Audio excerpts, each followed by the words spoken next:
পুলিশি নিষ্ক্রিয়তাতেই খুন হয়েছেন ইংরেজ বাজার শহরের তৃণমূল নেতা দুলাল সরকার। বৃহস্পতিবার নবান্নে এক বৈঠকে এই খুনের জন্য পুলিশকেই দুষলেন মুখ্যমন্ত্রী মমতা বন্দ্যোপাধ্যায়। তার আগে সোশ্যাল মিডিয়ায় দুলাল সরকারের মৃত্যুর জন্য শোক প্রকাশ করেন তিনি। এই হত্যাকাণ্ডের জেরে ফিরহাদ হাকিমকে তিনি মালদায় যেতে বলেছেন বলে জানান মুখ্যমন্ত্রী মমতা বন্দ্যোপাধ্যায়। এদিন মমতা বন্দ্যোপাধ্যায় বলেন, মালদায় আমাদের নেতা বাবলা সরকার খুন হয়েছেন। পুলিশের গাফিলতিতেই খুন হয়েছে বাবলা। ও আগে পুলিশের নিরাপত্তা পেত, পরে ওর নিরাপত্তা তুলে নেওয়া হয়েছে। আমি ববি আর সাবিনাকে মালদায় যেতে বলেছি। বৃহস্পতিবার সকালে ইংরেজ বাজার শহরের জনবহুল এলাকায় দলীয় কার্যালয়ের কাছেই খুন হন তৃণমূল কাউন্সিলর তথা জেলা তৃণমূলের সহসভাপতি দুলাল সরকার।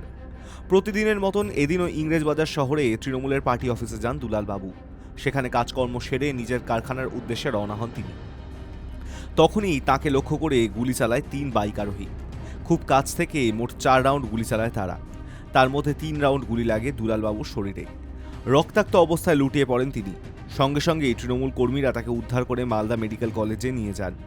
সেখানেই সঙ্গে সঙ্গে তার অস্ত্রোপচার শুরু করেন চিকিৎসকরা।